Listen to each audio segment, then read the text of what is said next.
കലിയുഗത്തിൽ ഇനിയുള്ള സമയത്ത് നമ്മൾ നയിക്കേണ്ട വിപ്ലവം എന്ന് പറയുന്നത് നാമജപങ്ങളുടെ വിപ്ലവമായിരിക്കണം. ഇപ്പൊ നേരത്തെ ഇവിടെ ഇരുന്നു ഭജന പാടി ചേട്ടന്മാരല്ലേ, അതൊരു വിപ്ലവമാണ്.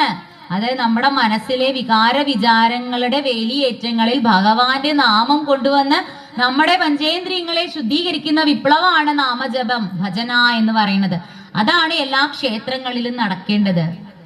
ക്ഷേത്രങ്ങളില് ക്ഷേത്ര ആചാരങ്ങൾക്ക് മുൻതൂക്കം കൊടുക്കുക. നൃത്തം വേണം, പാട്ടുകൾ വേണം, എല്ലാം വേണം. പക്ഷേ ഈ സിനിമാ പാട്ടും ഈ ഡപ്പാങ്കൂത്തും ഈ റാപ്പും റോപ്പും ഒക്കെ ഒന്നും അല്ല ക്ഷേത്രങ്ങളിൽ നടത്തുക. അതിന് വേറെ സ്ഥലങ്ങളുണ്ട്. അതിന് വേറെ പല സ്ഥലങ്ങളുണ്ട്. പകരം ക്ഷേത്രങ്ങളിൽ നടക്കേണ്ടത് ആചാര്യന്മാരുടെ പ്രഭാഷണങ്ങള്, നല്ല നല്ല ക്ഷേത്ര കലകള്, ക്ഷേത്രകലകള്, ഓട്ടംതുള്ളല്, കഥകളി, കൂടിയാട്ടം, മോഹിനിയാട്ടം, ഇതെല്ലാം ഭക്തി. മോഹിനിയാട്ടം എന്ന് പറഞ്ഞാൽ ഭക്തിയാണ്.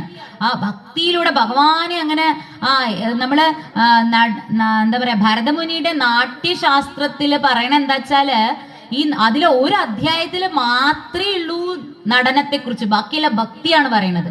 അതായത് നടനത്തിലൂടെ എങ്ങനെ മോക്ഷത്തിലേക്ക് എത്താം എന്നാണ് ഭരതമുനി പഠിപ്പിച്ചു തരുന്നത് നാട്യശാസ്ത്രത്തിലൂടെ.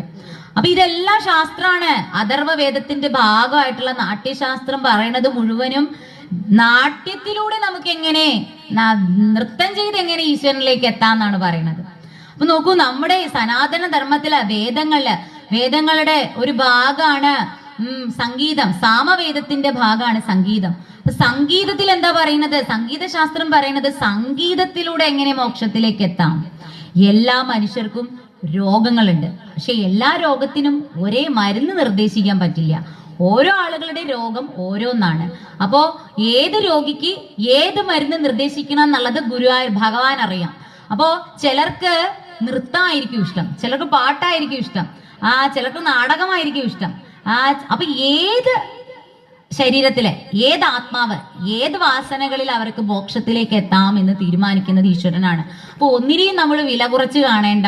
ചിലപ്പോ ഒരു നല്ലൊരു നൃത്തം ചെയ്യുന്ന ആളായിരിക്കും, നന്നായിട്ട് പാട്ട് പാടുന്ന ആളായിരിക്കും. അയാൾക്ക് ചിലപ്പോ മന്ത്രം ജപിക്കാൻ അറിയില്ല, വേദങ്ങൾ അറിയില്ലായിരിക്കും. പക്ഷേ അദ്ദേഹത്തിന്റെ കഴിവിലൂടെ അദ്ദേഹം മോക്ഷത്തിലേക്ക് എത്തും. അപ്പൊ നമ്മൾ എന്താ ചെയ്യാ? നമ്മൾക്ക് ഭഗവാൻ എന്ത് കഴിവാണോ തന്നിരിക്കുന്നത് അത് നിങ്ങളുടെ ഇന്ദ്രിയ സുഖങ്ങൾക്ക് ഉപയോഗിച്ചോളൂ.